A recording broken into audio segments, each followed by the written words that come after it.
Hey guys, welcome back to Book Eats. Today we are making the Spanish omelet from the American Roommate Experiment. Overall, I would say this recipe is gonna be relatively easy. We got really simple ingredients: eggs, an onion, some potatoes, salt, pepper,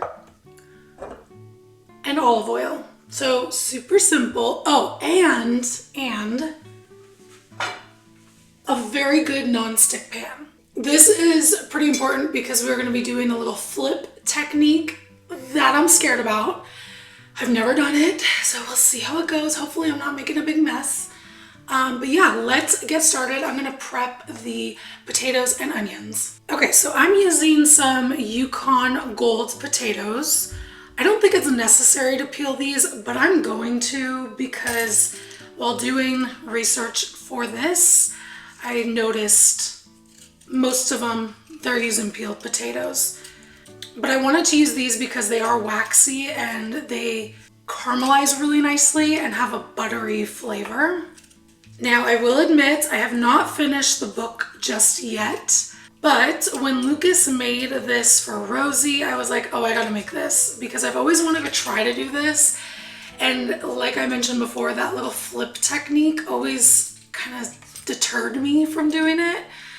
So now's the time. I'm doing it for you guys and hopefully it turns out. Okay, so I have about 4 potatoes here that I've peeled the skins off. I think 4 is just gonna be just fine for the amount I'm making today with the eggs.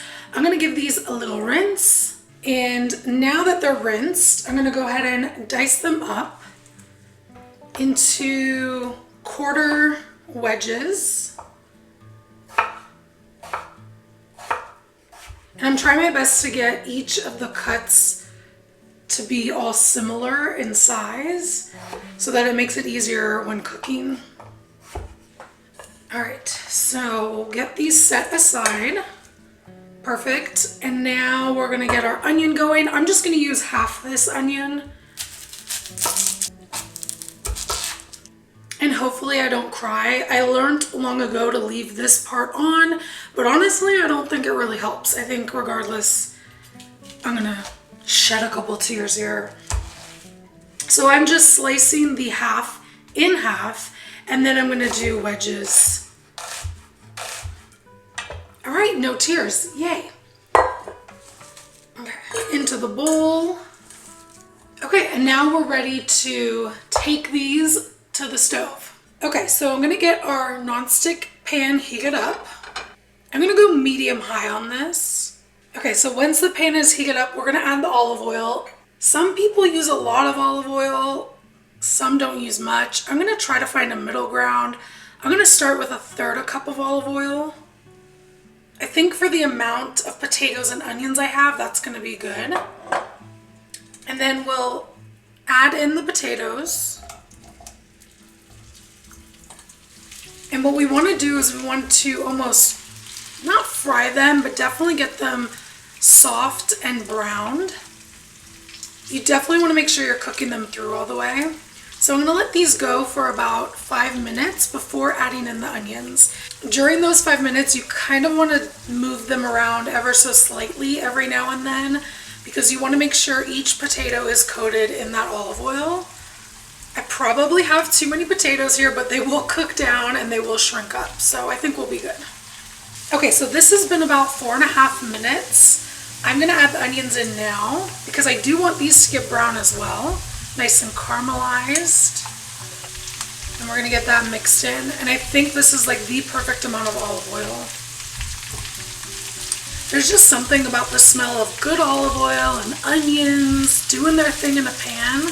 Smells so good.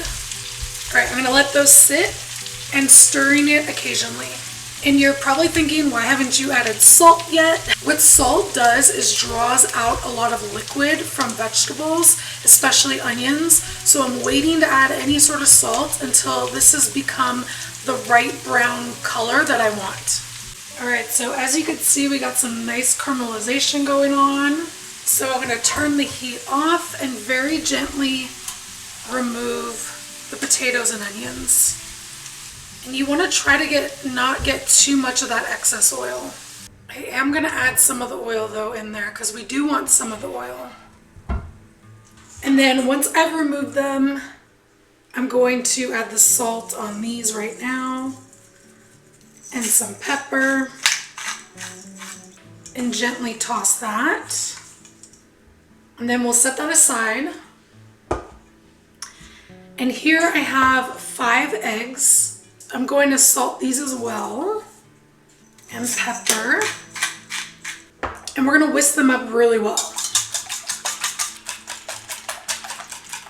Okay, once they are well and mixed, I'm going to get the pan going again on medium-high heat just so that it gets back up to temp. And I'm going to add the eggs into the potatoes, making sure it's all mixed together. I removed majority of the excess oil that was in the pan. It's ready, hot and ready. We're going to pour the mixture in. Make sure to get it all in there. Space out the potatoes. And we're going to let this cook untouched for about 5 minutes. Okay, so it's actually been 3 minutes and I think we're ready for the next step. I'm scared. Okay, so I have a big plate. I don't know. All right, we're just doing it. We just have to do it. We're gonna place this on top. Hot, be careful. And then do a flip. Use oven mitts. Oh no. Okay. All right. Not great, not horrible, a little casualty, but that's okay. And then we're gonna pour it back in there. All right, not as big of a mess as I thought was gonna happen.